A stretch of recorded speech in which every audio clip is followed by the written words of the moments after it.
Bonjour. Bonjour. Nous revoilà pour notre 10e épisode de l'aide à l'étude de Viens et suis-moi. On est heureux de vous retrouver. Et donc, nous allons cette semaine parler de 2 Néphi 31 à 33. La toute fin donc de 2 Néphi. Je me rappelle encore la semaine dernière, je me suis dit « Ah, on a fini Ésaïe, ça va être facile la semaine prochaine. » Clairement, on a un chapitre, le chapitre 31. Mon cousin, il m'a dit, c'est des chapitres sirop, c'est-à-dire que c'est des chapitres qui ne peuvent pas se consommer en tant que tels, il faut les diluer. Donc on a beaucoup de contenu, ça va être très intéressant.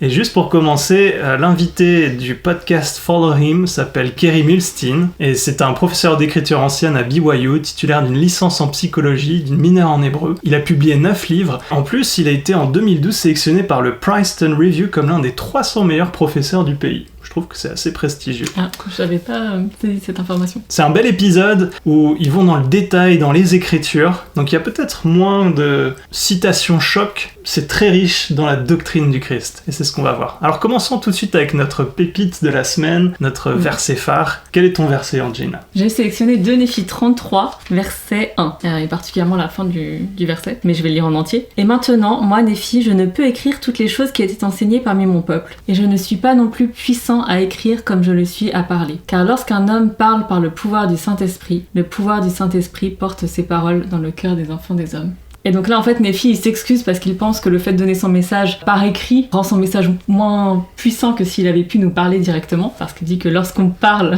par le pouvoir de l'Esprit, le Saint-Esprit porte directement les mots à notre cœur, en fait. Et donc, en résumé, ça nous dit que si on veut vraiment si on veut que nos paroles aient un impact sur quelqu'un, bon là, je me mets dans la situation où on veut aider cette personne à se rapprocher du Christ, on va dire, alors je dois parler par le pouvoir du Saint-Esprit. En gros, ça nous dit quelle est la bonne manière d'enseigner. La bonne manière d'enseigner, c'est en ayant l'Esprit avec nous.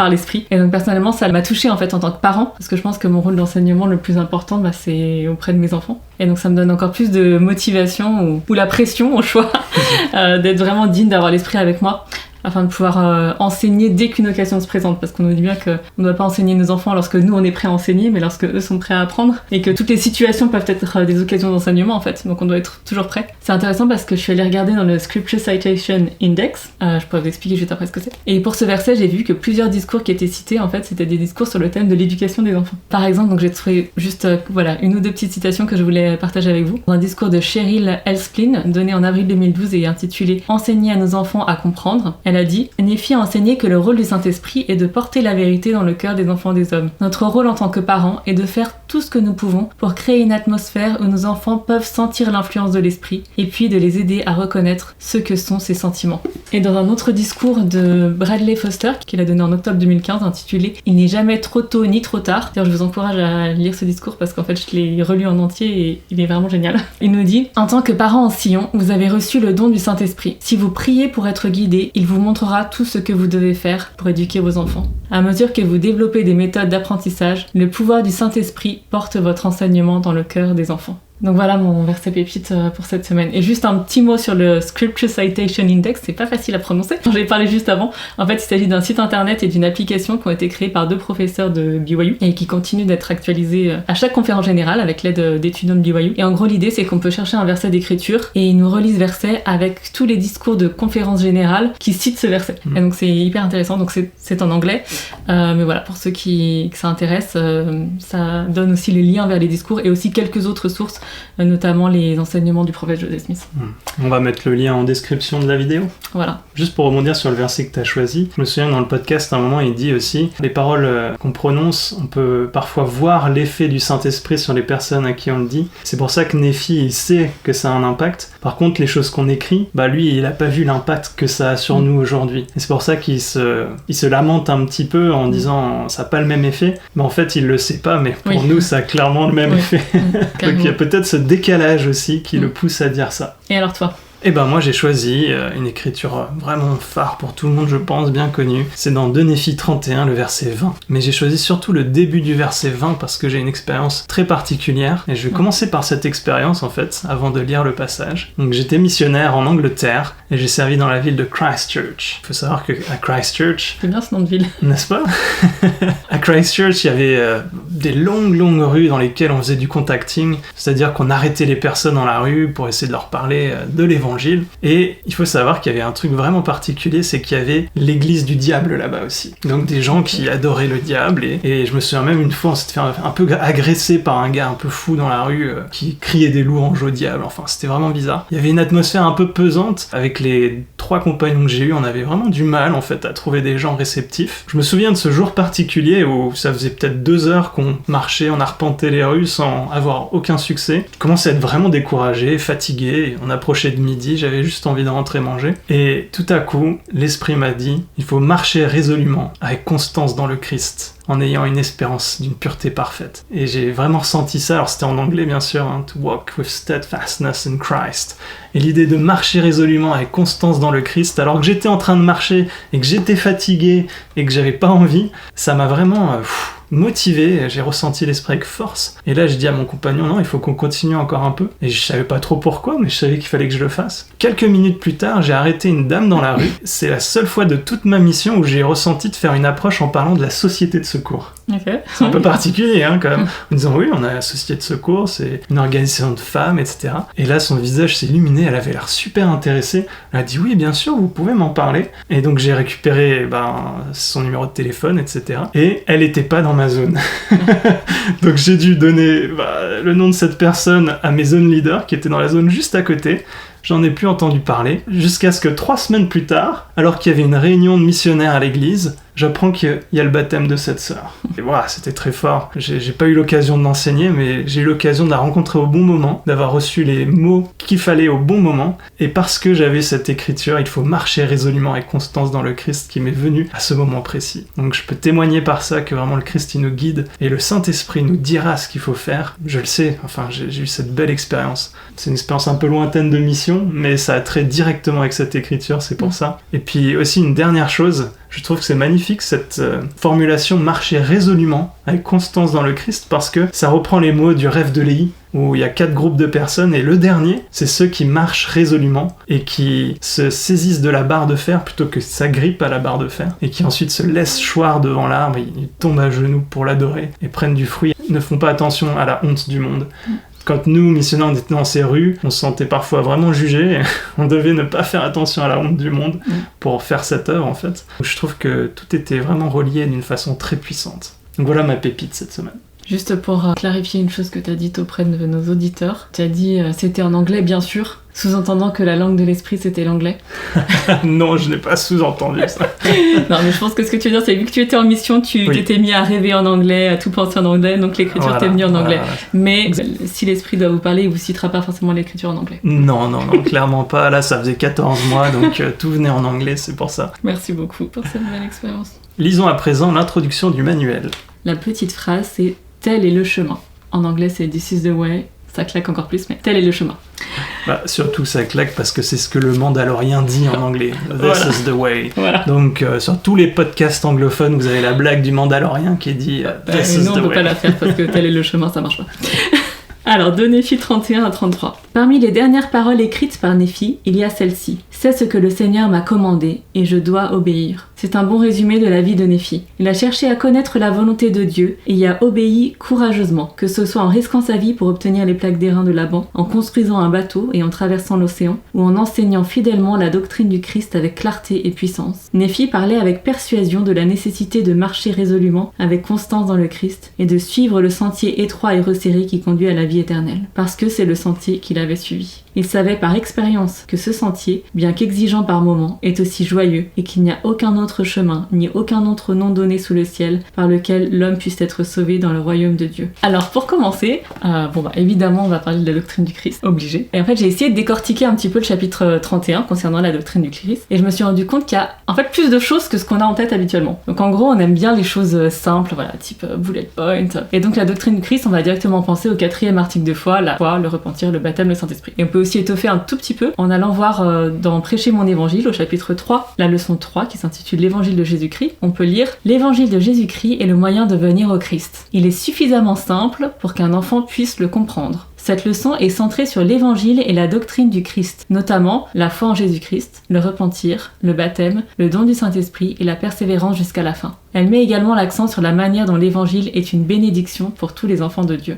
Et donc c'est un très bon résumé. On décortique le chapitre 31, on se rend compte que Néphi, il parle de la doctrine du Christ dans tout le chapitre 31. On peut le voir parce que tout au début, au deuxième verset, il nous dit « C'est pourquoi les choses que j'ai écrites me suffisent, si ce n'est quelques paroles que je dois vous dire concernant la doctrine du Christ. » Et au dernier verset du chapitre 31, il nous dit à la fin du verset 21 « Et maintenant, voici, telle est la doctrine du Christ. » Donc on peut supposer que entre les deux, tous les versets entre le 2 et le verset 21, il nous parle de la doctrine du Christ. Donc il y a un petit peu plus que juste 4 mots. D'ailleurs, c'est une petite aparté un peu technique, mais voilà, dans le podcast, il nous dit que ça s'appelle, c'est une espèce de figure littéraire qui s'appelle un inclusio, d'annoncer et ensuite de clôturer un petit peu le passage. Et là, on le voit au verset 2 et au verset 21. Donc on sait que tout ce chapitre, effectivement, parle de la doctrine du Christ. Mais en creusant un peu, on remarque plusieurs autres concepts quand même importants qui peuvent vraiment nous aider à réfléchir et nous faire progresser en tant que disciples du Christ. Donc ce serait dommage de juste les balayer d'un revers de main, on va dire. Et il y a pas mal en fait de mots-clés. Donc je vais juste vous lister un peu rapidement tous ces concepts un peu mots-clés que j'ai relevés. Donc il nous parle du repentir, évidemment. Et il nous parle du baptême d'eau. Il nous parle plusieurs fois de montrer qu'on est disposé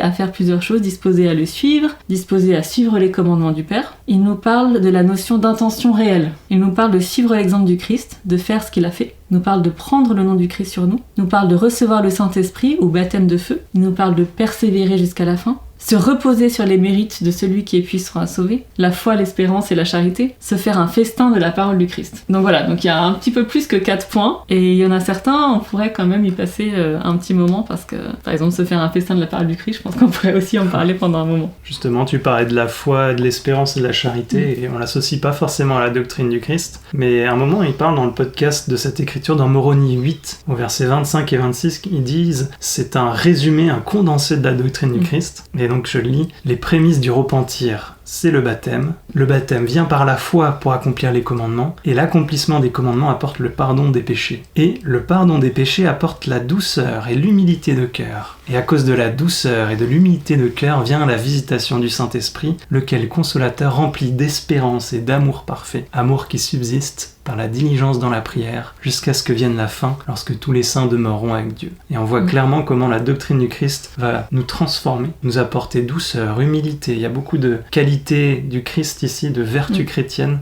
qui sont mentionnées, dont l'espérance et l'amour parfait, la charité. Donc c'est tout à fait lié, hein. Et c'est ce que tu dis, les sous-catégories, c'est qu'en fait, on peut, je trouve que la doctrine du Christ peut se dilater dans un sens ou dans l'autre. On peut la résumer en un mot, la foi en Jésus-Christ, parce que la foi, c'est un principe d'action et de pouvoir. D'action, donc, on va faire tout ce qui suit, mais ça peut se résumer aussi en une vingtaine d'étapes que tu as mentionnées rapidement. Donc c'est ça qui est formidable, c'est aussi simple et aussi complexe qu'on peut le vouloir. Et j'espère qu'on va pas donner l'impression dans cet épisode que c'est complexe, parce que c'est pas ça l'idée. Comme on peut le dire dans Prêcher de mon évangile, l'évangile de Jésus-Christ est simple de façon à ce qu'un enfant puisse le comprendre. Si on veut creuser, on peut réfléchir à beaucoup de concepts, mais l'application doit pas être compliquée. Donc bon, va bien falloir quand même choisir aujourd'hui. Et donc vous à la maison, vous pouvez choisir bien sûr les concepts sur lesquels vous souhaitez vous focaliser, sur lesquels vous avez peut-être plus besoin de progresser que d'autres. Et personnellement, j'avais pensé en choisir 3. Le repentir, persévérer jusqu'à la fin et se reposer entièrement sur les mérites de celui qui est puissant à sauver. Parce que finalement, on se rend compte que si on regarde, si on essaye de penser à ça de façon chronologique, alors que c'est pas forcément la seule manière de le voir, et on en parlera, mais on se retrouve assez rapidement sur le segment de notre vie, persévérer jusqu'à la fin. Parce que finalement, si on s'est fait baptiser à 8 ans, en fait, là, on nous dit la foi, le repentir, le baptême, le Saint-Esprit, et ensuite c'est persévérer jusqu'à la fin. Donc on peut dire, depuis qu'on a 8 ans, on est déjà dans cette phase-là. Donc c'est important quand même de parler de ce concept-là. Après, on peut aussi voir le fait qu'on a fait d'autres alliances. Donc par exemple, on a été scellé au temple, donc on pourrait dire qu'on a déjà fait un peu toutes les alliances qu'on aurait pu faire. Donc depuis qu'on est marié, on est rentré dans ce segment persévérer jusqu'à la fin. Donc c'est bien quand même de savoir ce qu'on a à faire. C'est intéressant parce que moi je déplore souvent, je crois que j'en ai parlé dans le dernier épisode, mais que certains ont le sentiment qu'on a fini le chemin des alliances. Et en fait, on se rend compte que tout est une spirale vertueuse où la foi, le repentir reviennent constamment, et plus on s'exerce à ça, plus on le comprend et plus ça domine notre vie en quelque sorte. Alors on approfondit nos alliances et nos alliances deviennent quelque chose de très vivant et réel. Il n'y a pas de fin sur le chemin des alliances, mais c'est un festin vraiment. Moi c'est comme ça que je le décris, se faire un festin de la parole du Christ, se faire un festin de nos alliances et de la doctrine du Christ. Et ça nous élève à des hauteurs, enfin c'est magnifique. T'as regardé le discours de Elder Hanlund ou pas ? Non. Ok. On va en parler. La spirale ascendante. Ah ouais? Exactement. Voilà. Écoute. Et donc je m'étais dit, le Saint-Esprit, on en a déjà un petit peu parlé la semaine passée, mais en réalité, dès que je me suis remis à creuser, je me suis dit, mais tout est lié au Saint-Esprit, enfin, tout est lié, tout court, c'est un grand tout, et donc on peut pas ne pas en reparler. Donc bref, il y a tant de choses à dire, donc j'aimerais parler un peu du repentir, un peu de la phrase choc, se reposer entièrement sur les mérites de celui qui est puissant à sauver, un peu de persévérer jusqu'à la fin, et aussi un peu du Saint-Esprit. Donc, voilà. Mais du coup, voilà, on va suivre l'ordre, en fait, dans lequel Néphi aborde, lui, les différents concepts, et on se rend compte qu'il parle, en tout premier lieu, du baptême, et du coup, c'est Paul qui va nous parler du baptême. Alors j'aimerais commencer avec une petite anecdote intéressante du podcast où ils expliquent que dans le livre de Mormon, on parle du baptême tout au long de son histoire, mais le mot baptême n'est même pas mentionné dans l'Ancien Testament. À la place, on parle d'ablutions qui sont finalement une façon de laver les gens, mais c'était pas forcément par immersion. Et donc on se dit, qu'en est-il? Il pose la question justement à l'invité, et l'invité répond, quand Jean-Baptiste baptise dans le Jourdain, on est quand même encore dans l'Ancien Testament en quelque sorte, parce qu'on vient de commencer, Jésus-Christ est là, mais avant que le ministère de Jésus-Christ commence, Jean-Baptiste baptisait déjà. Et personne s'est dit, waouh, c'est nouveau, c'est différent, c'est bizarre. Non. En fait, il se dit, je ne sais pas s'il considérait ça comme une sorte d'ablution ou un lavage un peu différent, mais qui s'est peut-être pas transmise comme on l'aurait souhaité dans l'Ancien Testament. C'est clairement pas expliqué. Et juste, on voit que... Moi, j'ai bien aimé aussi ce qu'il dit, parce que, effectivement, c'est pas tellement mentionné, en tout cas pas explicitement dans l'Ancien Testament, mais lorsque Jean-Baptiste, il s'appelle quand même Jean-Baptiste, arrive, ça a pas l'air de surprendre qui que ce soit. Donc, on se dit que quelque part, il devait déjà avoir cette connaissance. Exactement. Alors, on sait que des recherches archéologiques ont montré quand même qu'il y avait des fonds baptismaux à plusieurs endroits. On sait que c'était quand même une pratique. Et l'invité a dit, lorsqu'on me pose la question sur le baptême dans l'Ancien Testament, je me penche sur la façon dont l'eau a été un symbole important dans de nombreuses histoires. Noé et sa famille ont été sauvés par les eaux. Moïse a libéré le peuple en traversant la mer Rouge. Josué est entré dans la terre promise par le Jourdain. Élisée commence son ministère en passant par le Jourdain. Et d'ailleurs, je crois que Paul, à un moment, fait une image dans le Nouveau Testament où il dit que le peuple qui est passé par la mer Rouge, en fait, c'était un symbole du baptême. Il le dit assez clairement. Et donc, il explique que le baptême lui-même est fréquemment présent dans le symbole d'un passage à travers l'eau vers une nouvelle vie. Surtout, c'est ça. Une petite réflexion là-dessus sur le baptême et l'Ancien Testament. Et maintenant, plongeons un peu dans le texte. Après avoir mentionné qu'il parle de la doctrine du Christ, tout de suite il nous parle du baptême, comme tu l'as dit. Et au verset 5, on peut lire « Et maintenant, si l'agneau de Dieu, qui est saint, a besoin d'être baptisé d'eau pour accomplir tout ce qui est juste. Oh alors, à combien plus forte raison nous, qui ne sommes pas saints, avons-nous besoin d'être baptisés, oui, d'eau ?» On se pose la question, pourquoi on a besoin d'être baptisé? Et j'aimerais apporter quelques réponses. La première, c'est à cause de la chute de l'homme.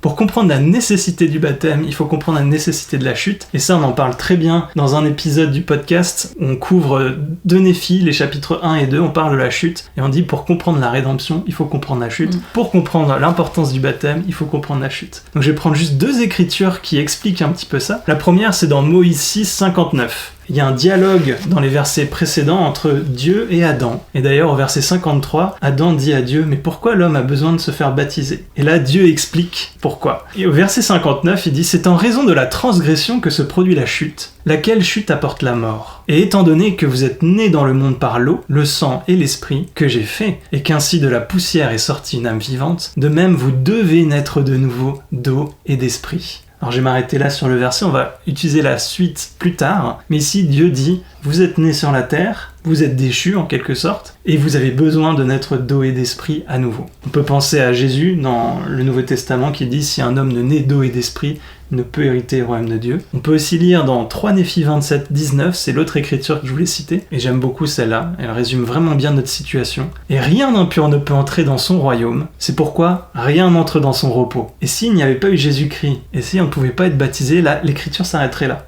Rien n'entre dans son repos, rien d'impur n'entre dans son royaume. Mais heureusement, l'écriture continue grâce à Jésus-Christ. Et donc l'écriture dit, si ce n'est ceux qui ont lavé leurs vêtements dans mon sang, à cause de leur foi et du repentir de tous leurs péchés et de leur fidélité jusqu'à la fin. Or voici le commandement, repentez-vous toutes les extrémités de la terre, et venez à moi et soyez baptisés en mon nom. Donc on va s'arrêter là aussi, parce qu'après il parle effectivement du Saint-Esprit, on va revenir dessus. Mais on voit que Dieu a donné le commandement d'être baptisé, qu'on en a besoin, donc à cause de la chute, parce qu'on est impur et que rien d'impur ne peut retourner en la présence de Dieu, on a besoin d'être baptisé. Ça c'est le premier point. Maintenant j'aimerais parler de 4 autres raisons que Bruce R. McConkie a données, et qui résument très bien finalement la doctrine de pourquoi le baptême. Alors la première c'est pour la rémission des péchés. Et il est dit, par exemple, il y a plusieurs références sur le fait que le baptême est pour la rémission des péchés. On a Doctrinance 13, le verset 1, où Jean-Baptiste confère la prêtrise d'Aaron à Joseph Smith et Oliver Cowdery. Et il dit: à vous, mes compagnons de service, au nom du Messie, je confère la prêtrise d'Aaron, qui détient les clés du ministère d'ange, de l'évangile de repentir et du baptême par immersion pour la rémission des péchés.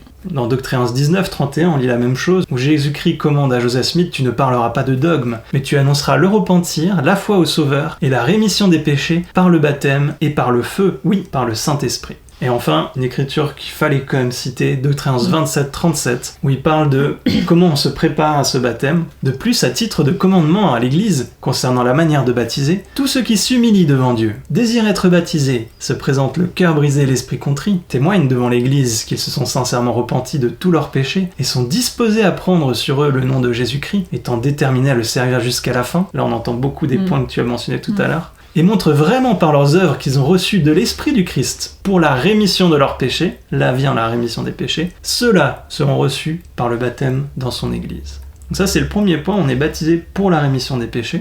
Mais on va voir tout à l'heure qu'est-ce que ça veut dire, parce que le baptême d'eau finalement ne nous lave pas de nos péchés. Le deuxième point, c'est qu'on est baptisé pour devenir membre de l'Église de Jésus-Christ et du royaume de Dieu sur la terre. Et ça c'est pas un point à négliger. Doctrinance 20, 70, nul ne peut être reçu dans l'Église du Christ s'il n'est arrivé à l'âge de responsabilité devant Dieu et n'est capable de se repentir. Et j'aime beaucoup les paroles de l'ordonnance du don du Saint-Esprit. On appelle la personne par son nom, son prénom, on accomplit l'ordonnance par l'autorité de la prêtrise de Melchizedek, et on confirme la personne membre de l'Église de Jésus-Christ des Saints des derniers jours. D'ailleurs, une petite anecdote que j'ai apprise il y a pas longtemps, que Joseph Smith et Oliver Cowdery, on sait qu'ils ont été baptisés le 15 mai 1829, après avoir reçu la prêtrise d'Aaron des mains de Jean-Baptiste, mais ils ont dû être baptisés à nouveau, je ne savais pas, le 6 avril 1830, pour devenir membres de l'Église de Jésus-Christ. Bah oui, parce qu'elle n'était pas encore organisée. Et donc ça montre à quel point il y a aussi cette étape importante. D'ailleurs, ça paraît bizarre cette histoire, mais on a la même chose, et c'est d'ailleurs un peu confus dans le livre de Mormon. Moi je trouvais que c'était un peu confus jusqu'à ce que je comprenne ce principe. C'est que dans 3 Néphi 7, avant la venue du Christ,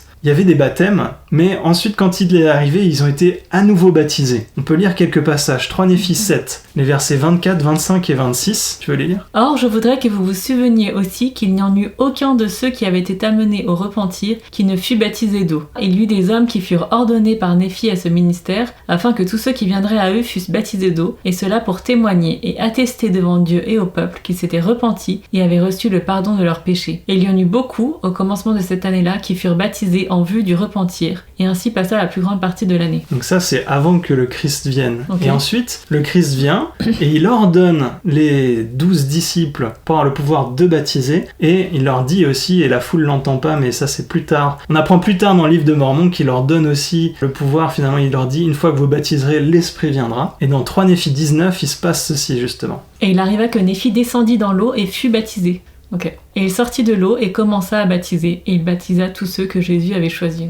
Et là, il baptise toute la foule d'ailleurs. Et donc, on voit qu'ils ont été baptisés 2 fois en fait, ces personnes. Et il y a une raison à cela, et on pourrait penser aussi que la raison est peut-être pour rejoindre l'Église et le royaume de Dieu, qui vient d'être rétabli par Jésus-Christ. Ouais. Peut-être. Enfin voilà, c'est un point intéressant à creuser. Alors je continue sur mon 3e point. Le baptême est aussi la porte qui mène vers le royaume céleste de Dieu et sur ce chemin étroit et resserré qui mène à la vie éternelle. Donc on sait que le baptême est la première alliance du chemin des alliances. On le considère souvent comme une porte.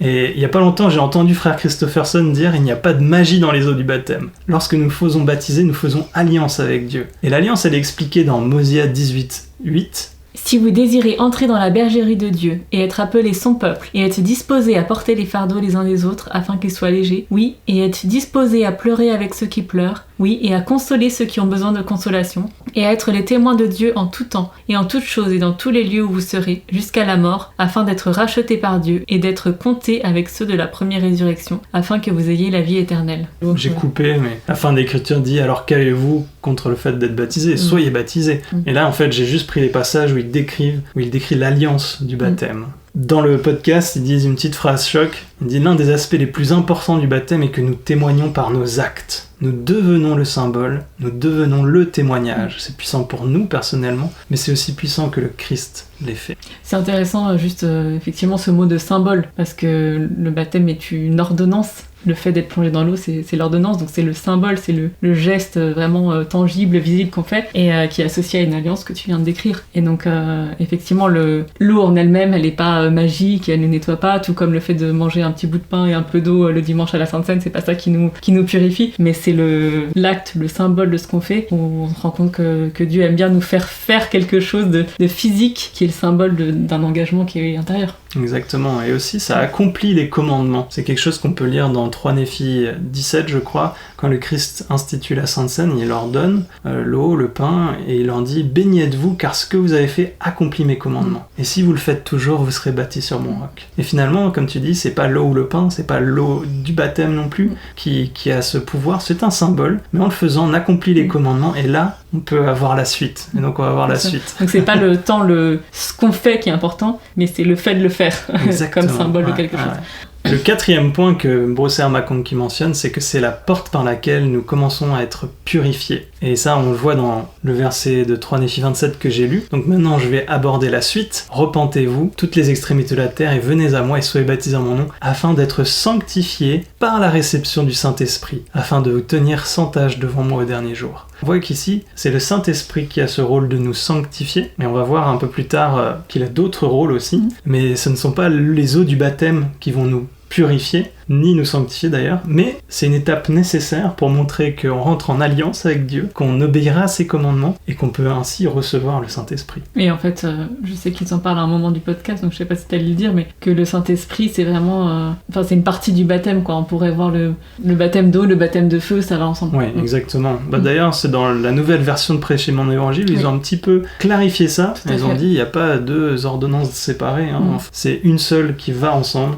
Joseph Smith a dit d'ailleurs, on pourrait aussi bien baptiser un sac de sable si c'était pas en vue de recevoir le Saint-Esprit, ça n'a pas plus d'utilité que ça. Voilà, c'était assez intéressant. Et dans le podcast, ils disent ceci: nous parlons souvent du symbolisme du baptême comme d'une mort, d'un ensevelissement et d'une résurrection. Et je pense que nous sommes dans le vrai. Mais pouvons-nous également dire que les fonds baptismaux peuvent être vus comme le ventre où un bébé est immergé dans l'eau, puis il est né de nouveau et reçoit un nom? Et oui, parce qu'on se souvient, c'est dans Mosia, après avoir fait alliance de suivre Dieu, le roi Mosia leur donne le nom du Christ, c'est le nom par lequel ils seront appelés. Et nous, quand nous faisons baptiser, nous montrons que nous sommes disposés à prendre le nom du Christ sur nous. C'est dans l'alliance du baptême qu'on a lu dans Mosia aussi 18. Et donc on reçoit un nouveau nom finalement, on naît et on reçoit un nom. Et donc il pose la question, pourquoi le baptême est si important? On peut mieux le comprendre quand on pense à notre naissance physique aussi. Pourquoi est-il important que je sois né?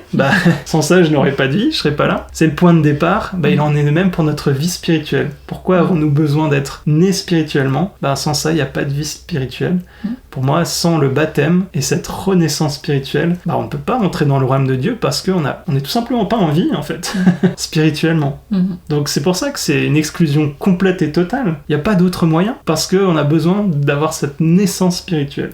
Je trouve que c'est important de le souligner. Donc juste si on récap les 4 raisons pour lesquelles on doit être baptisé de Brossard McConkie, si je me rappelle bien. Donc il y a la rémission des péchés, devenir membre de l'église de Jésus-Christ, passer par la porte qui mène au royaume de Dieu, et le 4e du coup c'est la porte c'est la naissance spirituelle qui est indispensable pour commencer notre vie spirituelle. Voilà, il y a même 3 choses, je dirais. Il y a la naissance spirituelle, finalement d'être purifié par le Saint-Esprit et par le sang du Christ, et d'être sanctifié, qui est un peu différent que purifié. La différence c'est que lorsqu'on est purifié, nos péchés nous sont pardonnés. La sanctification, c'est de devenir saint. Et justement, Néphi, il dit à 3 reprises, ne savez-vous pas qu'il était saint? Et alors, si on comprend pas ce que saint veut dire, ça pose problème. Je suis allé regarder dans le guide des Écritures, ils disent, la sainteté, c'est la perfection spirituelle et morale. La sainteté indique la pureté du cœur et des intentions d'une personne. Ah oui, effectivement, ça aide d'avoir la définition. Voilà.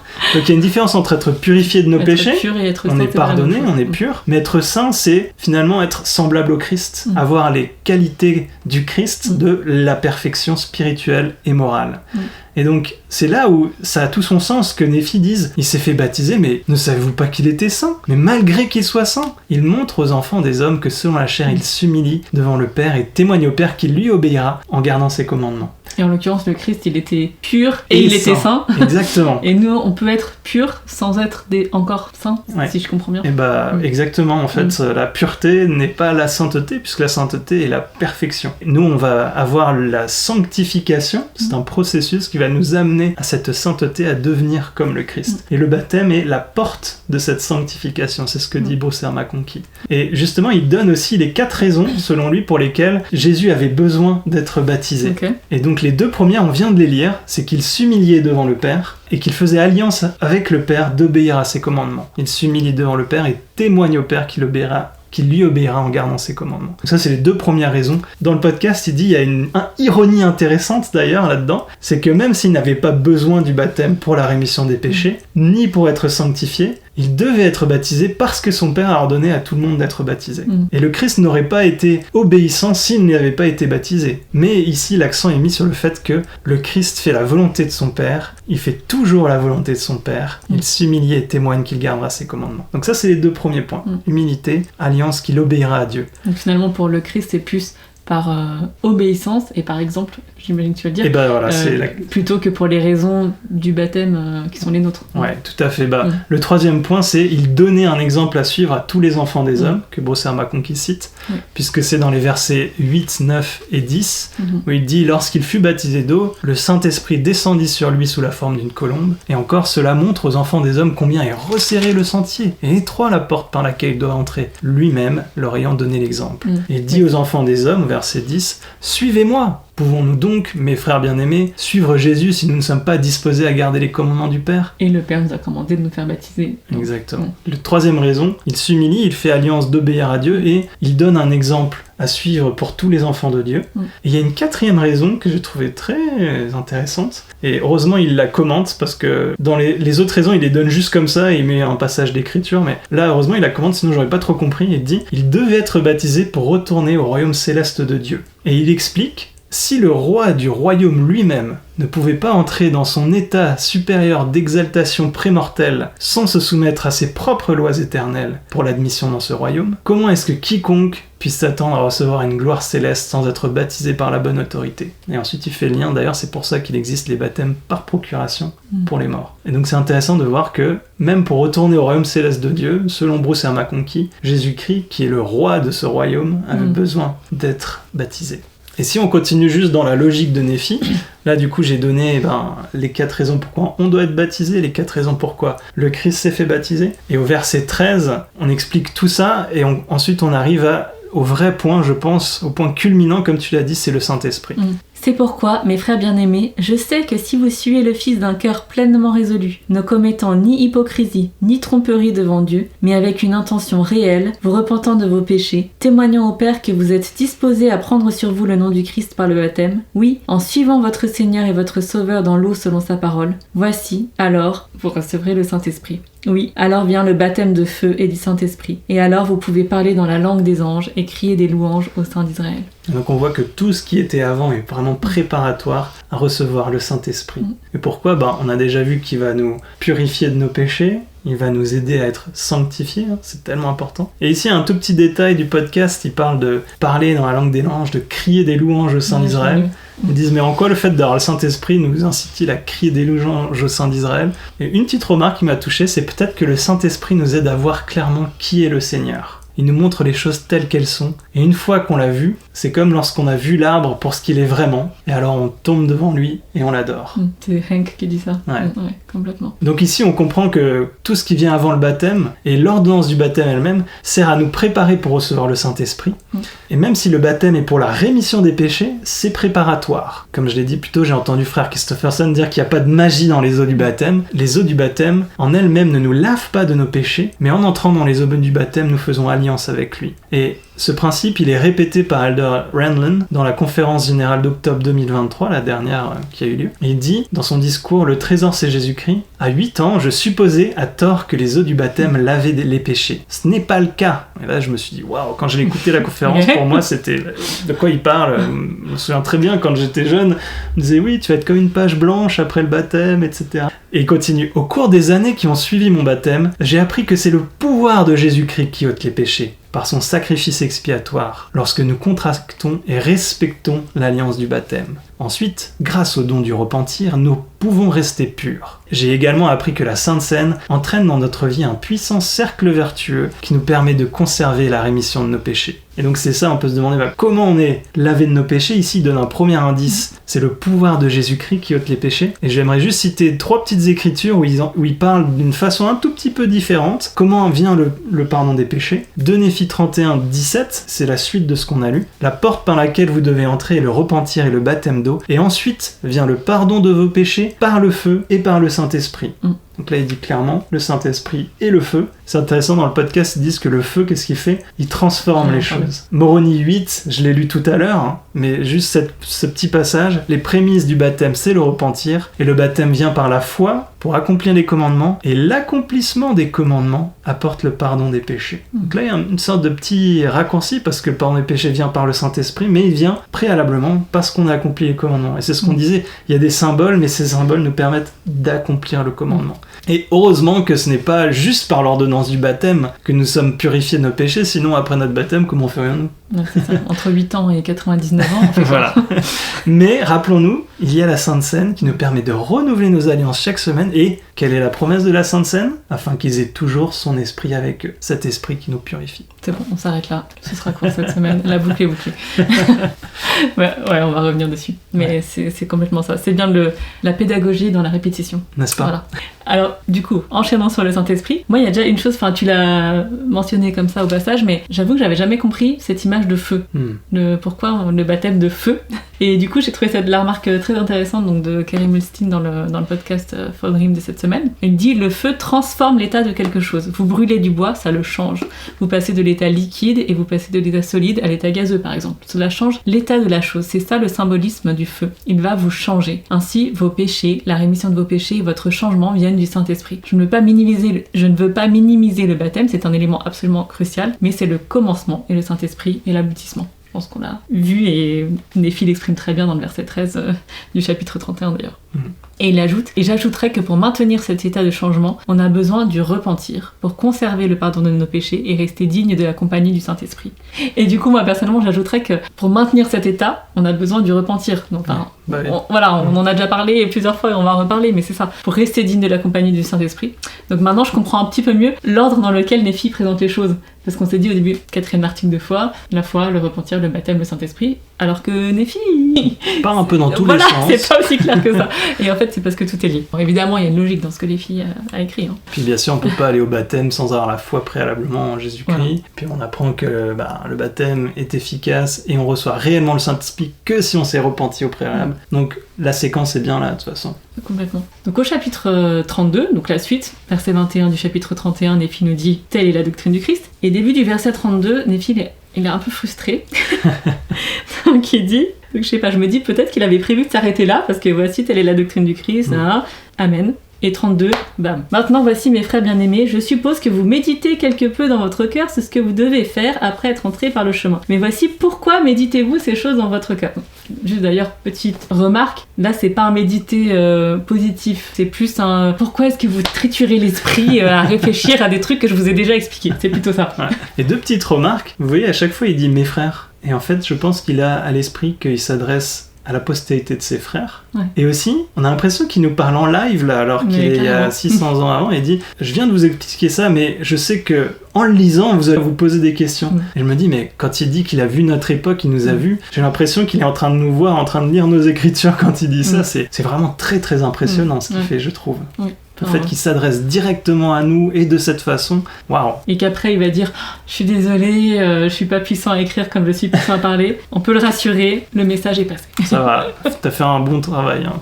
You did a good job, t'as bien fait. Et donc au verset 1, il nous dit « Pourquoi méditez-vous ces choses dans votre cœur ?» Et donc on se pose la question sur qu'est-ce qu'on doit faire maintenant qu'on est entré par le chemin. Donc qu'est-ce qu'on doit faire maintenant qu'on a été baptisé. Il nous explique bien que c'est la porte et que tout n'est pas fait lorsqu'on est passé par la porte. Au verset versets 19 et 20, on a mentionné déjà tout à l'heure un petit peu le verset 20, mais donc au chapitre 31, maintenant mes frères bien-aimés, je vous demande si tout est fait lorsque vous êtes entrés dans ce sentier étroit et resserré. Voici, je vous dis que non. Donc entrer dans ce sentier étroit et resserré, c'est par le baptême. Voici, je vous dis que non, car vous n'êtes arrivés jusque-là que par la parole du Christ, avec une foi ferme en lui, vous reposant entièrement sur les mérites de celui qui est puissant à sauver. C'est pourquoi vous devez marcher résolument, avec constance dans le Christ, ayant l'espérance d'une pureté parfaite et l'amour de Dieu et de tous les hommes. C'est pourquoi, si vous marchez résolument, vous faisant un festin de la parole du Christ et persévérez jusqu'à la fin, voici, ainsi dit le Père, vous aurez la vie éternelle. Donc lui, il devait estimer que c'était déjà suffisamment clair comme explication de ce qu'on devait faire une fois qu'on était passé par la porte. Mais visiblement, on a besoin encore de quelques explications supplémentaires. Et donc là, il nous dit clairement qu'est-ce qui va nous aider à savoir quoi faire. Parce que juste après, au chapitre 32, verset 3, les anges parlent par le pouvoir du Saint-Esprit, c'est pourquoi ils disent les paroles du Christ. C'est pour cela que je vous ai dit, faites-vous un festin des paroles du Christ. Donc au chapitre 31. Car voici, les paroles du Christ vous diront tout ce que vous devez faire. Vous vous posez la question de qu'est-ce que vous devez faire. Les paroles du Christ vous diront tout ce que vous devez faire. Et au verset 5, si vous voulez entrer par le chemin et recevoir le Saint-Esprit, il vous montrera tout ce que vous devez faire. Je trouve intéressant qu'ils disent, je vous ai dit de vous faire un festin des paroles du Christ, parce que les anges parlent les paroles du Christ, et le Saint-Esprit vous donnera les paroles du Christ. Parce que là-dedans, vous faire un festin des paroles du Christ, c'est même avant, c'est étudier la parole du Christ. Et en fait, je pense que quand le Saint-Esprit agit en nous, il nous rappelle les choses dont nous nous sommes fait un festin. Il peut aussi nous donner des nouvelles choses, et il le fait de temps en temps, mais il nous parlera plus facilement, et de façon peut-être plus efficace, si on s'est fait un festin au préalable. Et ensuite, le Saint-Esprit nous parle et nous dit les paroles du Christ. Et là, on se fait un autre festin d'une autre façon. Mais c'est avant et après que l'Esprit intervient. Et donc, c'est quelque chose que j'avais remarqué personnellement en lisant les versets, mais Kerry Mulstein, l'invité du podcast, le dit mieux que moi, donc je vais juste reprendre quelques phrases qu'il dit. Donc, il nous montre bien que là, Nephi met en parallèle les paroles du Christ avec le Saint-Esprit. Il les met en parallèle et il nous dit que c'est la même chose. Il nous dit ce qu'est réellement la parole du Christ. En fait, c'est tout ce que le Saint-Esprit nous enseigne. Les Écritures sont importantes, mais c'est parce qu'elles permettent au Saint-Esprit de nous révéler des choses. Ce que nous entendons du président Nelson et de la première présidence du Collège des 12 est important, mais c'est à cause de ce qu'il nous révèle. Et là, il cite en fait un discours d'Elder Oaks, dans un discours datant de 1985, lorsqu'il était un jeune apôtre. Ce qui nous différencie de la plupart des autres chrétiens dans notre façon de lire et d'utiliser la Bible et les autres écritures, c'est que ce n'est pas pour nous la source ultime de la connaissance, mais c'est ce qui précède la source ultime. La connaissance ultime vient de la révélation. Et puis à la suite de la citation aussi, il dit « L'idée que la lecture des Écritures peut conduire à l'inspiration et à la révélation ouvre la porte à la vérité selon laquelle une écriture ne se limite pas à ce qu'elle signifie au moment où elle a été écrite, mais on peut également inclure ce que cette écriture signifie pour le lecteur aujourd'hui. Mais plus encore, la lecture des Écritures peut également conduire à une révélation actuelle sur tout ce que le Seigneur souhaite communiquer au lecteur à ce moment-là. Donc on voit, ça a une signification au moment où c'est écrit, au moment où on le lit, et peut-être pour l'avenir, une nouvelle révélation. Donc c'est ça donc il veut dire par la source ultime de connaissance. Et il conclut « Nous n'exagérons pas en disant que les Écritures peuvent être un Urim et un Thummim pour aider chacun d'entre nous à recevoir une révélation personnelle. » Merci. Oui, donc j'avais pas pris toutes les citations, mais tout est puissant. Et donc voilà, on voit que le but de la lecture des Écritures, le but de se faire un festin de la parole du Christ, c'est de nous mettre en fait dans une disposition favorable pour ressentir l'Esprit et recevoir la révélation. Et juste un dernier point sur les fonctions du Saint-Esprit. On voit encore dans Moïse 6, au verset 60 cette fois-ci. Donc au verset 59, il nous parlait du fait qu'on doit être né de nouveau. Et j'avais dit que j'expliquerai la fin du verset plus tard. Donc je le relis. « Étant donné que vous êtes nés dans le monde par l'eau, le sang et l'esprit que j'ai fait, et qu'ainsi de la poussière est sortie une âme vivante. De même, vous devez naître de nouveau d'eau et de l'esprit, dans le royaume des cieux. » Intéressant, hein, c'est rejoindre le royaume de Dieu sur la terre, et plus tard le royaume des cieux. Et être purifié par le sang de mon Fils unique. Donc ici, ils disent bien qu'on est purifié par le sang, et c'est ce que tout à l'heure Elder Randman disait, que c'était le pouvoir de Jésus-Christ qui ôte les péchés, afin d'être sanctifié de tout péché. Là, il mélange purification, sanctification, voilà, et de jouir des paroles de la vie éternelle dans ce monde et de la vie éternelle dans le monde à venir, la gloire éternelle. Et là, il donne un détail super intéressant, car par l'eau, vous gardez le commandement, c'est ce qu'on a dit plus tôt, il n'y a pas de magie dans l'eau, mais par contre, on fait alliance et on garde le commandement. Par l'esprit, vous êtes justifiés, et par le sang, vous êtes sanctifiés. Et là, Je cite le podcast, « Précisons que nous sommes sanctifiés à la fois par le Christ et par l'intermédiaire du Saint-Esprit qui permet au sang expiatoire du Christ d'agir dans notre âme. » Il dit dans le podcast, « Souvent, lorsque nous enseignons et parlons des rôles du Saint-Esprit, nous oublions peut-être sa fonction la plus importante. Nous savons qu'il est le consolateur, oui, il nous guide, il témoigne de la vérité éternelle, tous ces rôles sont très importants. Cependant, si nous n'enseignons que ces choses, ce qui, d'après mon expérience, est la façon la plus courante dont les gens discutent du Saint-Esprit dans le cadre de l'Église, je pense que nous manquons son devoir le plus essentiel, qui est de délivrer les bénédictions de l'expiation de Jésus-Christ dans notre vie. Et après, il continue avec la citation de frère Christopherson qui dit « Le Saint-Esprit est le messager de la grâce par lequel le sang du Christ est appliqué pour effacer nos péchés et nous sanctifier. » Et Elder Eyring avait dit « Si vous ressentez l'influence du Saint-Esprit au cours de cette journée ou même de cette soirée, vous verrez que c'est la preuve que l'expiation agit dans votre vie. » Et une dernière citation de Brian Ashton, deuxième conseiller dans la présidence générale de l'école du dimanche, dans un discours d'octobre 2016, qui est intitulé « La doctrine du Christ », il dit « La doctrine du Christ nous permet d'accéder au pouvoir spirituel qui nous fera passer de notre état spirituel actuel à un état où nous pouvons être rendus parfaits. » Je trouve que tous ces points marquent vraiment très bien. Et peut-être qu'on peut conclure sur le baptême et le Saint-Esprit, le rôle du Saint-Esprit, avec les derniers versets de Moïse 6. Une fois qu'il y a eu cet échange entre Adam et Dieu, qui lui a expliqué pourquoi le baptême, que fait le Saint-Esprit, alors il se passe ceci au verset 64. Et il arriva que lorsque le Seigneur eut parlé avec Adam, notre Père, Adam cria vers le Seigneur. Il fut enlevé par l'Esprit du Seigneur, emporté dans l'eau, immergé sous l'eau et sorti de l'eau. Et c'est ainsi qu'il fut baptisé. Donc on a quand même une référence dans l'Ancien Testament, enfin dans l'époque, on a une référence dans l'époque de l'Ancien Testament d'un baptême, mais c'est dans la perle de Grand Prix. Et on continue. Et c'est ainsi qu'il fut baptisé, et l'Esprit du Seigneur descendit sur lui, et c'est ainsi qu'il naquit de l'Esprit, et il fut vivifié dans l'homme intérieur. Et il entendit une voix venue des cieux dire « Tu es baptisé de feu et du Saint-Esprit. C'est là le témoignage du Père et du Fils, dorénavant et à jamais. Et tu es selon l'ordre de celui qui était sans commencement de jour ni fin d'année, de toute éternité à toute éternité. » Et le dernier verset qui nous étonne et nous remplit de merveilles. « Voici, tu es un en moi, un fils de Dieu. Et c'est ainsi que tous peuvent devenir mes fils. » Amen. Et dans le podcast, ils expliquent bien que ce passage nous aide à comprendre que lorsque Jésus est appelé le Père, en fait, il est le Père de notre renaissance spirituelle. Et le baptême nous permet, et on peut peut-être l'ajouter dans les raisons que Bruce R. McConkie a dit, de nous unifier, de devenir un, au bout d'un moment, pas immédiatement, mais de nous unifier à Dieu, au Fils et au Saint-Esprit. Le baptême dans le sens où il nous prépare à la réception du Saint-Esprit. Et ensuite, le fait d'être digne de l'Esprit, c'est ça qui nous permet d'être un avec la divinité, quoi. Exactement. Et c'est donc... pas rien, quand on y pense, d'avoir le Saint-Esprit avec nous, on a un membre de la divinité avec nous. C'est juste incroyable.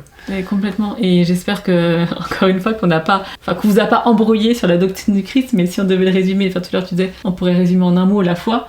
Et en fait, le but de la doctrine du Christ, c'est qu'on devienne comme le Christ. Le but de l'évangile, c'est de nous transformer, qu'on devienne comme lui, pour qu'on puisse vivre en sa présence, pour qu'on puisse avoir tout ce qu'il a, pour qu'on puisse accomplir le plan. Et donc, s'il faut retenir une chose, et donc c'est pour ça que moi, ça me touche particulièrement ce dernier verset là de Moïse 6:58, c'est que le baptême, c'est la porte, c'est le début, mais c'est par là qu'on va devenir un. Je pense que c'est tellement important ce que tu viens de dire, de comprendre que le baptême est une étape, mais que l'objectif c'est de devenir comme Jésus-Christ. C'est pas juste d'être purifié de nos péchés en fait. Parce que si on est purifié de nos péchés mais qu'on n'est pas sanctifié, qu'on ne devient pas saint, semblable à Jésus-Christ, on manque quelque chose. Et en fait on ne pourra pas se sentir à l'aise en sa présence. Quand on comprend vraiment la doctrine du Christ et quand on comprend que l'objectif c'est d'être transformé, pas juste purifié, alors on va se poser la question tous les jours, est-ce que là je suis en train de faire un peu mieux qu'hier?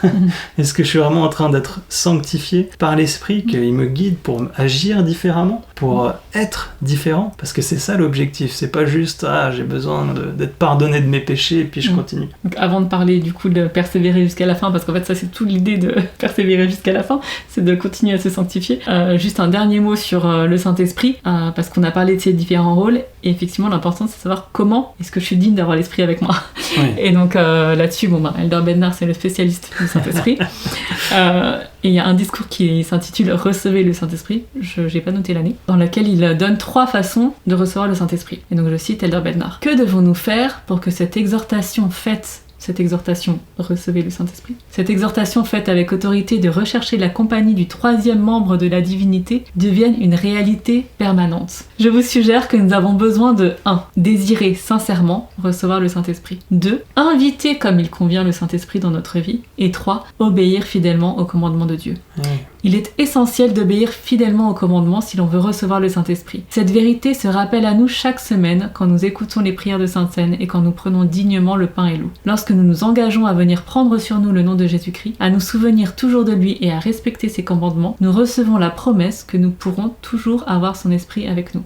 Ainsi, tout ce que l'évangile du Sauveur nous enseigne de faire et de devenir a pour but de nous apporter la bénédiction de la compagnie du Saint-Esprit. Réfléchissez aux raisons pour lesquelles nous prions et étudions les Écritures. Oui, nous aspirons à communiquer dans la prière avec notre Père Céleste au nom de son Fils. Et oui, nous désirons obtenir la lumière et la connaissance disponibles dans les ouvrages canoniques. Mais n'oubliez pas que ces habitudes sacrées sont essentiellement des moyens par lesquels nous nous souvenons toujours de notre Père Céleste et de son Fils bien-aimé, et qu'elles sont requises pour avoir la compagnie constante du Saint-Esprit. On a cité tout à l'heure Elder Oaks qui explique que le fait de lire les Écritures, c'est pas en fait un but en soi, mais c'est un moyen, et que la source de connaissance ultime, elle vient de l'esprit. Donc là, ça rejoint tout à fait cette idée-là. Mais voilà, il y a beaucoup de choses dont on parle qui peuvent sembler des choses à faire, mais le but, c'est d'avoir le Saint-Esprit avec nous, parce que c'est le Saint-Esprit qui va nous transformer et qui nous met en communion, en unité avec la divinité. Exact, et j'aime beaucoup la fin de cette citation où il dit « Ces habitudes sacrées sont essentiellement des moyens par lesquels nous nous souvenons toujours de notre Père et de son Fils. » Et là, ça m'a fait penser tout de suite à la prière de la Sainte Seine, de toujours se souvenir de lui. Et comment on le fait ? À travers les commandements, à travers les Écritures. À travers des habitudes simples et rien de nouveau, quoi. Ouais. Et juste une petite citation du prophète pour la route, voilà, je pouvais pas m'en empêcher, de président Nelson dans son discours « Révélation pour l'Église et révélation pour notre vie ». Rien n'ouvre autant les cieux, autrement dit, rien ne nous donne plus accès au Saint-Esprit, que la combinaison d'une pureté accrue, d'une obéissance rigoureuse, d'une quête sincère, d'un festin quotidien des paroles du Christ dans le livre de Mormon et d'un temps régulier consacré à l'œuvre de l'histoire familiale et du temple. Oh, j'aime beaucoup les mots qu'il utilise, hein. Pureté accrue, obéissance rigoureuse, quête sincère, festin quotidien, et il fait ça très bien, notre président Nelson. Chaque fois, il utilise des adjectifs vraiment très précis pour montrer que si on obéit avec exactitude, on reçoit les plus grandes bénédictions. Tout à fait. Si vous êtes intéressé aussi d'avoir d'autres trucs concrets pour reconnaître comment l'Esprit vous parle, voilà, il y a aussi toute la série de vidéos Écoute-le, Hear Him, qui a été faite il y a quelques années, où on a plusieurs apôtres, le prophète et autres autorités de l'Église qui expriment comment est-ce que le Saint-Esprit s'adresse à eux. Et je trouve que c'est très édifiant du coup pour apprendre à reconnaître l'Esprit dans notre vie.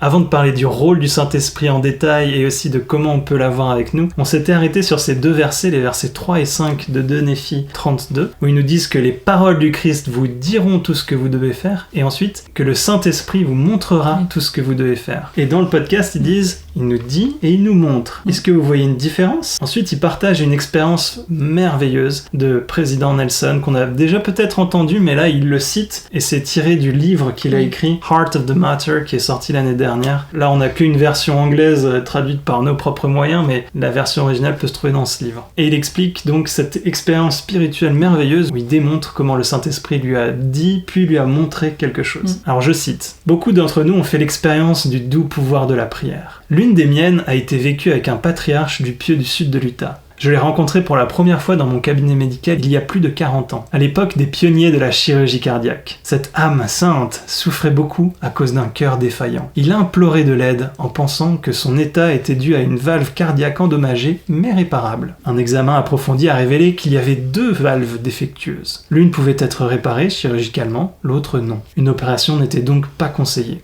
Il a accueilli cette nouvelle avec une profonde déception. Les visites suivantes se sont soldées par les mêmes conseils. Enfin, désespéré, il m'a parlé avec beaucoup d'émotion. Il m'a dit « Frère Nelson, j'ai prié pour obtenir de l'aide et j'ai été dirigé vers vous. Le Seigneur ne me révélera pas comment réparer cette 2e valve, mais il peut vous le révéler. Si votre esprit est bien préparé et que vous m'opérez, le Seigneur vous fera savoir ce qu'il faut faire. S'il vous plaît, faites l'opération dont j'ai besoin et priez pour l'aide dont vous avez besoin. » Alors, je dis souvent aux gens de ne jamais dire à quelqu'un « si vous m'opérez, le Seigneur vous montrera ce qu'il faut faire ». Mais le président Nelson a dit que sa foi, sa grande foi, a eu un effet profond sur moi. Comment aurais-je pu le repousser ? Après une fervente prière ensemble, j'ai accepté d'essayer. En me préparant pour ce jour fatidique, j'ai prié encore et encore, mais je ne savais toujours pas quoi faire pour sa valve défectueuse. Alors que l'opération commençait, mon assistant m'a demandé « Qu'allons-nous faire ?» J'ai répondu « Je ne sais pas ». Et nous avons commencé l'opération. Après avoir éliminé l'obstruction de la première valve, nous avons exposé la deuxième valve. Nous l'avons trouvée intacte, mais tellement dilatée qu'elle ne pouvait plus fonctionner comme elle le devrait. En examinant cette valve, j'ai reçu un message distinct dans mon esprit de ce qu'il fallait faire. Réduire la circonférence de l'anneau. Je l'ai annoncé à mon assistant. Le tissu de la valve sera suffisant si nous pouvons réduire efficacement l'anneau pour qu'il retrouve sa taille normale. Mais comment ? Nous ne pouvions pas appliquer une ceinture comme on le ferait pour serrer la taille d'un pantalon. C'est alors qu'une image m'est venue à l'esprit montrant comment les points de suture pouvaient être placés. Faire un pli ici, un pli là, afin d'atteindre l'objectif désiré. Je me souviens encore de cette image mentale, avec les lignes pointillées là où les points de suture devaient être placés. L'opération a été effectuée conformément au schéma que j'avais en tête. Nous avons testé la valve et constaté que la fuite était remarquablement réduite. Mon assistant a dit « C'est un miracle !» J'ai répondu « C'est une réponse à des prières ». Donc cette histoire s'adapte si bien à ces écritures-là. Il vous dira et vous montrera ce que vous devez faire. C'est toujours bien d'entendre les expériences du prophète. Du coup, maintenant, on peut peut-être passer un petit peu sur le repentir. Il y a beaucoup trop de choses à dire sur le repentir. J'aime beaucoup ce sujet. Mais du coup, au passage, j'en profite pour dire que la semaine prochaine, on a été invité par la chaîne Foi en Christ. C'est donc une équipe qui a différents réseaux sociaux, dont une chaîne YouTube. Et ils nous ont invités à faire donc un live la semaine prochaine avec eux. Et on parlera justement du repentir. On a choisi ce thème, donc on va creuser ce sujet à fond avec le titre « Démystifier le repentir ». Donc si ça vous intéresse, eh ben, n'hésitez pas à nous écouter mercredi prochain à 20h30 sur la chaîne Foi en Christ. On mettra le lien en description de cette vidéo. Mais je voulais en parler quand même un tout petit peu, en passant peut-être directement sur les mots de notre prophète, parce qu'il explique ça mieux que ce que je pourrais faire. Dans son discours de mai 2019, « Nous pouvons faire mieux et être meilleurs », donc président Nelson a dit. Le mot traduit par repentir est métanéo, je ne parle pas grec, dans le Nouveau Testament grec. Le préfixe méta signifie changer. Le suffixe néo est apparenté au mot grec qui signifie, du coup c'est noéo. Alors ma sœur qui a servi en Grèce pourra peut-être corriger ma prononciation. Le grec, le suffixe noéo est apparenté au mot grec qui signifie façon de penser, connaissance, esprit et souffle. Et je trouve que déjà l'étymologie des fois peut faire beaucoup. Parce que à quoi est-ce qu'on pense quand on pense au mot repentir? On pense à se repentir de nos péchés, effacer nos péchés et se faire pardonner. Alors que là on nous dit que le mot grec à l'origine qui a été traduit par repentir signifie changer façon de penser, connaissance, esprit et souffle. Déjà c'est fort. Ainsi quand Jésus nous demande à vous et moi de nous repentir, il nous invite à changer notre façon de penser, notre connaissance, notre esprit, même la manière dont nous respirons. Il nous demande de changer notre façon d'aimer, de penser, de servir, de passer notre temps, de traiter notre femme, d'instruire nos enfants et même de prendre soin de notre corps. Et là, de nouveau des mots précis et puissants utilisés par le prophète. Rien n'est plus libérateur, plus ennoblissant, ni plus indispensable à notre progression individuelle qu'un repentir régulier, quotidien. Le repentir n'est pas un événement, c'est un processus. C'est la clé du bonheur et de la paix de l'esprit. Associé à la foi, le repentir nous donne accès au pouvoir de l'expiation de Jésus-Christ. J'aime beaucoup cette citation, c'est très puissant. Ça m'avait vraiment touché quand il l'a lu la première fois et qu'il a dit ça devait même changer notre façon de respirer.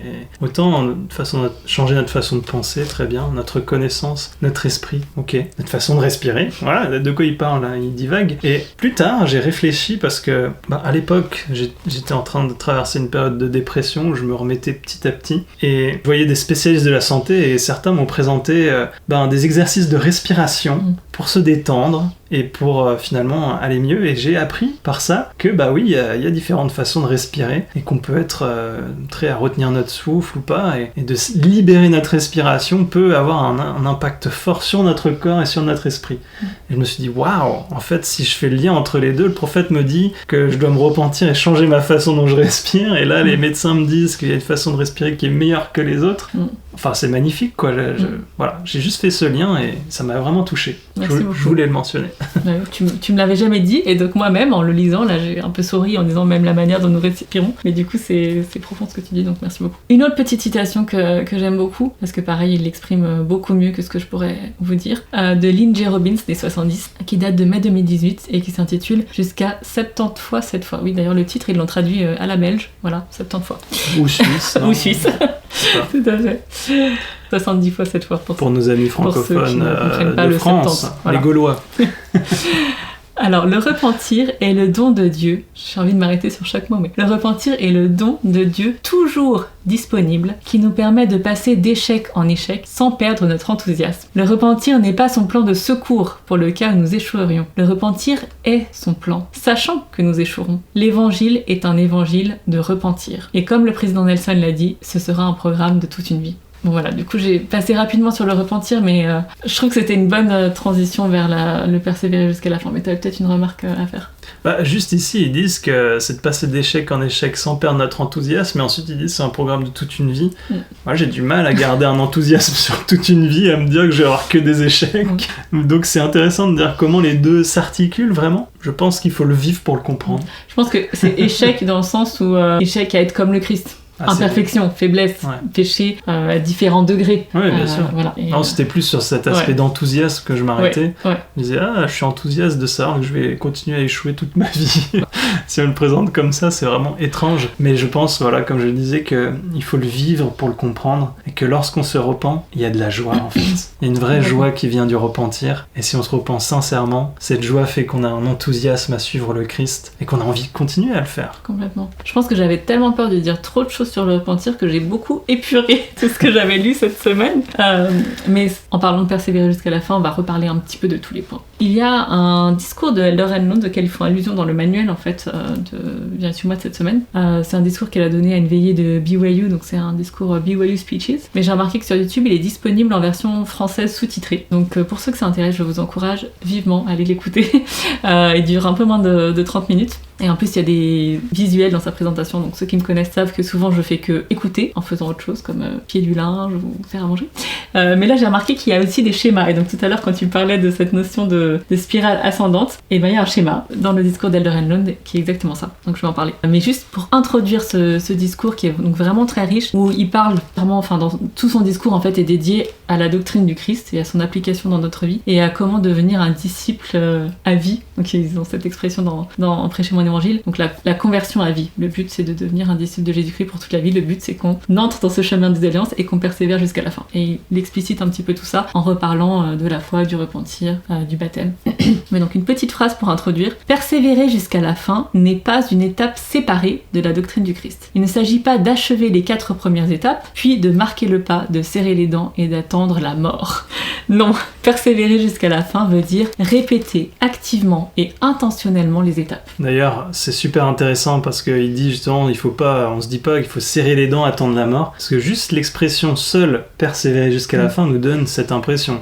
Persévérer, d'ailleurs, parfois ça a été traduit par endurer jusqu'à la fin. Et je me suis engagé auprès du Christ, j'ai reçu le Saint-Esprit, mais maintenant je vais souffrir tout le reste de ma vie et je vais endurer, et c'est ça l'objectif. Et en fait, il y a un de mes compagnons de service qui nous a dit, mais on persévère jusqu'à la fin à faire quoi ? Et il a dit, la réponse, elle est dans ce chapitre, de Néphi 31. Et c'est la suite, finalement, de cette expression. Donc, de Néphi 31, 16. Et maintenant, mes frères bien-aimés, je sais par là que si un homme ne persévère pas jusqu'à la fin à suivre l'exemple du Fils de Dieu vivant, il ne peut être sauvé.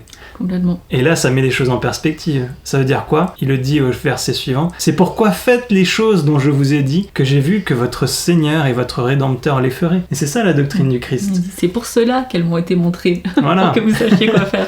Et c'est pas juste le baptême, c'est toutes les choses que Jésus-Christ a fait. Et il le dit aussi dans 3 Néphi 27, quand il établit sa doctrine, il dit « Faites les choses que je vous ai montrées, c'est ce que vous ferez dans l'Église. » Donc persévérer jusqu'à la fin, oui, mais à quoi ? À suivre l'exemple du Fils de Dieu. Tout à fait, exactement. Et donc cette notion de dire, donc persévérer jusqu'à la fin, en fait, c'est répéter les étapes, la foi, le repentir, le baptême, le Saint-Esprit. Oui, et le baptême, ici, on parle de la Sainte Seine, finalement. Tout à fait, j'allais y venir. Ah, pardon. Vas-y. L'idée, c'est de répéter ces 4 étapes. Et il dit que la Sainte Seine peut être considérée comme l'équivalent du baptême dans la version, entre guillemets, endurée jusqu'à la fin. Et je vous traduis un petit passage que j'ai pris de mon discours. La Sainte Seine ne remplace pas le baptême, mais elle sert de lien entre les premières étapes de la doctrine du Christ, la foi et le repentir, et l'étape d'après, recevoir le Saint-Esprit. Dans le cycle, elle a donc le même rôle que le baptême. Du coup, la Sainte Seine, en fait, elle sert de lien entre la foi et le pardon des péchés, tout comme le baptême fait le lien entre la foi et le pardon des péchés et la réception du Saint-Esprit. Et d'ailleurs, on remarque au verset 10 et au verset 13 du du chapitre 31 qu'on a les mots disposés, comme dans la prière de Sainte Seine. Donc Jésus-Christ a dit aux enfants des hommes, suivez-moi. Pouvons-nous donc, mes frères bien-aimés, suivre Jésus si nous ne sommes pas disposés à garder les commandements du Père? Et au verset 13, témoignant au Père que vous êtes disposés à prendre sur vous le nom du Christ par le baptême. Et donc tout à l'heure on a évoqué la prière de Sainte Seine. Et au verset 14, que vous êtes disposés à garder mes commandements. Donc en fait ça revient partout. Là il nous parle du baptême, de la préparation au baptême. Et lors de la prière de Sainte Seine, on nous répète quasiment les mêmes mots en fait. Et donc ce qu'il explique, cette fameuse image de la spirale, c'est que Lauren Lowe nous dit d'en haut, une spirale ça peut avoir l'air plat et de quelque chose qui tourne en rond. Alors qu'en réalité là on nous parle d'une spirale ascendante, un peu comme une montagne, où on verrait un sentier sur tout le long de la montagne. Et en fait la foi, le repentir, le baptême, la Sainte Seine, le Saint-Esprit, et ben c'est des choses qu'on répète. Mais on les répète pas en restant au même niveau. Ouais. On les répète en à chaque fois progressant un petit peu et en avançant tout au long de cette montagne. Après, il développe cette métaphore avec aussi la notion de si on n'avance pas, on recule, enfin différentes choses. Donc je vous laisse aller le regarder si ça vous intéresse. C'était très visuel et très clair en fait, cette façon d'expliquer les choses, que finalement, persévérer jusqu'à la fin, on va avoir plein d'occasions de mettre à l'épreuve notre foi, de repentir quotidiennement, de prendre la Sainte Seine. Il nous dit aussi, j'ai trouvé ça intéressant, que à n'importe quel moment où on est dans la vie, la prochaine alliance qui nous attend sur le chemin des alliances cette semaine, c'est la Sainte Seine. Et en fait, on nous dit bien que par la Sainte Seine, on se rappelle de notre alliance du baptême, et ça permet également de renouveler les bénédictions du baptême, qui sont la purification, et de nous accompagner sur ce chemin de la sanctification, de devenir meilleur, de nous transformer par le repentir. Si on se prépare correctement à prendre la Sainte Seine, on doit faire ce travail de repentir, d'introspection, de regarder où on en est sur ce chemin, qu'est-ce que je peux faire pour progresser, pour davantage ressembler à Jésus-Christ, donc comment je veux changer, ou autrement dit, me repentir pour ressembler davantage à Jésus-Christ et avancer sur le chemin. Tu disais que la Sainte Seine, à juste titre, nous permet de renouveler l'alliance du baptême. En fait, on remarque que dans la prière de Sainte Seine, il n'est rien dit sur le baptême. Tout à fait. Par contre, il est dit sur la disposition à prendre le nom de Christ, à garder ses commandements, à le suivre, à être témoin de lui. Et en fait, on se rend compte que ces choses-là ne sont pas que l'alliance du baptême, mais sont aussi toutes nos autres alliances. Et c'est pour ça que, quand on prend la Sainte Seine, on ne renouvelle pas que l'alliance du baptême, on renouvelle toutes nos alliances en montrant qu'on est disposé à continuer de faire ces choses. Et en échange, le Christ nous promet le Saint-Esprit. Complètement, et Elder Renlow nous dit qu'on fait alliance de fait de suivre la doctrine du Christ, qui est l'évangile de Jésus-Christ, comme on a lu d'ailleurs dans Prêcher mon évangile, ils font pas vraiment la distinction entre l'évangile de Jésus-Christ et la doctrine du Christ, et il nous dit que c'est au temple qu'on promet de suivre la loi de l'évangile, et donc en fait dans la Sainte Seine on promet aussi de continuer sur le chemin des alliances, y compris celles qu'on a faites au temple. Et donc il nous dit aussi, et c'est intéressant par rapport à ta remarque, c'est qu'il n'y a pas d'utilisation du passé dans la prière de Sainte Seine, donc effectivement il fait pas référence à un événement passé qui est notre baptême, qui est le moment où on avait promis de prendre sur nous le nom du Christ, où on avait promis de suivre les commandements, et on nous avait promis de recevoir le don du Saint-Esprit, mais il parle bien au présent et au futur. C'est un renouvellement de nos alliances du baptême, dans le sens où ça nous rappelle les mêmes alliances, parce qu'on voit que les mots se répètent pas mal avec ce qu'on peut voir sur la préparation au baptême. Prendre le nom du Christ sur nous, suivre ses commandements, témoigner de lui, mais c'est une nouvelle alliance qu'on fait chaque semaine. On se réengage chaque semaine en fait. C'est ça, ce renouvellement d'alliance. Et de toutes nos alliances. Complètement.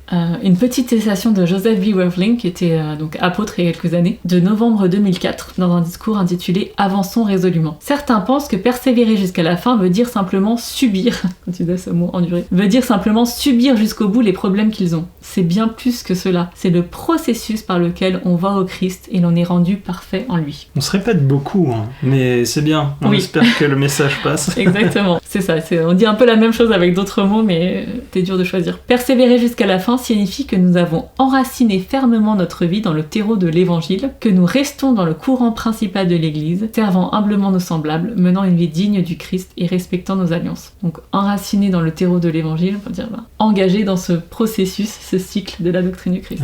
D'où le fait que persévérer jusqu'à la fin, donc voilà, comme on l'a dit, et je me répète encore une fois, c'est complètement lié au processus du repentir. Le repentir, c'est le moyen de rester digne de la compagnie du Saint-Esprit, enfin bref. Donc tout est lié. Donc c'est pas un grand escalier à 4 marches, mais c'est bien un escalier avec 4 marches qui se répètent, entre guillemets, à l'infini jusqu'à ce qu'on arrive à notre destination finale, au royaume de Dieu. Donc attention, c'est pas censé être compliqué, même si on utilise plein d'images et qu'on fait plein de liens, mais c'est censé juste être le moyen par lequel on va pouvoir être raffiné et devenir comme Dieu. Et peut-être juste une image qui m'est venue à l'esprit, tu parlais de cette spirale ascendante qui consiste en ces 4 étapes. On sait déjà ce qu'on doit faire, on doit faire ces choses, mais on sait aussi qu'on doit suivre l'exemple du Fils de Dieu, pas seulement dans ces 4 étapes, mais dans tout ce qu'il a fait, de bénir les pauvres, d'aider les... Voilà. Donc suivre son exemple, et aussi on sait qu'on doit rechercher l'Esprit qui nous dira tout ce que nous devons faire. Donc finalement, il y a, dans la doctrine du Christ, il y a plusieurs étapes, il y a des choses qui nous sont dites clairement qu'on doit répéter, et il y a des choses qu'on doit reproduire, les choses que le Christ a fait, et il y a des choses qu'on doit rechercher, et ça c'est pour nos cas particuliers, notre vie personnelle, comment surmonter nos épreuves. Et je pense que c'est important d'avoir ces 3 dimensions, et de pas juste se confiner peut-être, oui bon, la doctrine c'est la foi, le repentir, le baptême, les alliances, parce qu'il y a aussi suivre l'exemple de Jésus-Christ, et il y a aussi recevoir la révélation dans notre vie pour nos cas particuliers, qui englobe tout ça. Et t'en avais parlé au début, mais donc la foi est un principe d'action. Si on exerce notre foi, on va agir, et si on recherche la compagnie constante du Saint-Esprit, on va être inspiré de faire plein de choses. Exactement. Donc on va pas juste... Enfin, c'est pas quelque chose d'individuel ou d'intellectuel de passer par la foi, le repentir. En fait, le Saint-Esprit nous dira tout ce que nous devons faire. Donc, Nifi nous a pas dit tout ce que nous devons faire, parce que ça va être différent pour chacun, et que Dieu nous donne pas des révélations qui nous donnent directement la destination finale, mais il va nous donner plein d'escales et d'étapes par lesquelles on doit passer. Ligne sur ligne, précepte sur précepte. Vous pouvez aller regarder l'épisode précédent, on en parle en détail. Et bien peut-être pour conclure, revenir rapidement sur cette phrase, vous reposant entièrement sur les mérites de celui qui est puissant à sauver. C'est aussi une phrase choc, j'avais hésité à le prendre en verset pépite, et je veux pas développer énormément là-dessus, mais j'ai trouvé aussi une ou deux citations que j'ai trouvées intéressantes, parce que là, se reposer entièrement sur les mérites de celui qui est puissant à sauver, donc on sait qui c'est, mais c'est se reposer entièrement sur le pouvoir de l'expiation de Jésus-Christ, sur le pouvoir qui lui vient du fait qu'il s'est sacrifié pour nous, pour mener notre vie et pour réussir à faire ça, à persévérer jusqu'à la fin. C'est quelque chose de puissant, et il y avait juste une ou deux citations que je voulais partager avec vous, notamment une de Ezra Benson, qui est assez connue et qui a été recitée par pas mal d'autorités générales, y compris récemment. Les hommes et les femmes qui remettent leur vie à Dieu, et pour moi se remettre leur vie à Dieu, ça met bien en parallèle avec se reposer entièrement sur le Christ, qui remettent leur vie à Dieu, découvriront qu'il peut faire beaucoup plus de leur vie qu'eux-mêmes. Il rendra leur joie plus profonde, élargira leur vision, vivifiera leur intelligence, édifiera leur esprit, multipliera leur bénédiction, développera leurs possibilités, réconfortera leur âme, leur suscitera des amis et déversera sa paix sur eux. Quiconque perdra sa vie au service de Dieu trouvera la vie éternelle. Ouais. Et ouais. Je sais pas, j'avais envie de témoigner de ça en fait. Plus je donne ma vie au Christ, plus j'essaie de passer outre mes petites envies et de vraiment me mettre à son service, que ce soit dans mon couple, dans notre famille, dans l'église, et plus je vis une vie d'abondance. Vraiment, avec des nouveaux amis, à être dirigé dans des lieux, à avoir des expériences de joie intense. Enfin, c'est magnifique. Je trouve que avoir l'intelligence vivifiée, une vision plus large, je pense que toutes ces choses, vraiment, je peux te dire que j'en ai goûté un petit peu à mesure que j'essaie et que je m'efforce de faire ces choses. Merci. Et oui, je pense que je te rejoins. Ça me touche parce que je vois la réalité de ce qu'il dit, et ça a l'air merveilleux et on a envie que ça se réalise, et je vois aussi que ça se réalise vraiment. Et en fait, aussi, plus je fais des efforts pour sacrifier ma volonté personnelle et essayer de faire celle de Dieu, et moins j'ai peur de le faire. Parce que parfois on a un peu peur de se dire oui mais si je lâche ça, ou parfois même des choses qui nous paraissent logiques selon la logique du monde. Oui mais cet emploi j'en ai besoin. Mais en fait je sais que je suis dans un endroit où j'arrive plus à progresser et où je me sens pas bien et où c'est nocif. Mais j'en ai besoin. Et en fait le Seigneur me dit non mais il y a une autre façon. Oui mais j'en ai besoin. Et en fait si on arrive à se détacher, à faire confiance au Seigneur, alors la crainte partira, on verra des miracles. Et vraiment voilà, l'amour parfait bannit toute crainte. Mais c'est l'amour du Sauveur qu'on ressent. Et vraiment, moi, il y a des situations où aujourd'hui, j'ai beaucoup moins peur et je me dis, oui, je pourrais me détacher de ça. Alors qu'il y a quelques temps, je me disais, mais non, c'est une nécessité, j'en ai besoin. Qu'est-ce qui va se passer si je l'ai pas ? Et il faut faire confiance au Christ, vraiment. Merci. Donc, se reposer entièrement sur les mérites de celui qui est puissant à sauver, c'est quelque chose qui peut tout changer dans notre vie, en fait. Et c'est ce que tu viens de dire. Et on se rend pas compte à quel point ça peut tout changer. Voilà, j'ai vraiment beaucoup aimé étudier cette semaine tous ces passages de la doctrine du Christ, et de voir à quel point tout est un seul grand tout, que tout est lié, et que l'évangile est simple de façon à ce qu'un enfant puisse le comprendre, mais qu'il y a aussi du coup des étapes claires qui nous sont enseignées par les prophètes anciens et modernes et qu'on peut suivre, et que finalement il suffit de suivre ce qu'ils nous disent pour que notre vie puisse être beaucoup plus que ce qu'on pourrait faire nous-mêmes. Et on peut voir, comme tu dis, on peut goûter un petit peu, voir dans une moindre mesure ce processus de transformation s'effectuer dans notre vie. Jeter un petit coup d'œil en arrière des fois, ça peut être utile pour se rendre compte qu'on a progressé, qu'on n'est plus au même endroit que là où on était avant. J'ai pas eu une occasion de la caser, mais c'est une autre citation d'Elder Lund que j'aime beaucoup, où il cite en fait Nelson Mandela. On a parlé du processus de sanctification versus purification, et on nous appelle quand même les saints des derniers jours. Et un saint, qu'est-ce que c'est si ce n'est un pécheur qui continue d'essayer? Et donc on peut être sur ce chemin de la sanctification, de la transformation, si on continue d'essayer, donc si on persiste à répéter ces étapes et à persévérer jusqu'à la fin avec joie, pas dans le sens de serrer les dents et attendre la mort, mais dans le sens de continuer à apprendre, à expérimenter, à se faire un festin et à changer jusqu'à notre façon même de respirer. Il y a de la joie à suivre Jésus-Christ et je vous témoigne vraiment que j'ai ressenti avec force qu'il vit, et qu'il est ressuscité et qu'il a vaincu tous les liens qui nous entravent. Donc, allez au Christ, trouvez cette joie, débarrassez-vous de vos faiblesses grâce à lui, par sa grâce, par ses mérites. Il est puissant à sauver. Il peut multiplier notre potentiel. Clairement. On vous souhaite une bonne semaine et on espère vous voir à notre live mercredi soir, 20h30, le 27 mars. Et d'ici là, prenez soin de vous. À bientôt. À bientôt.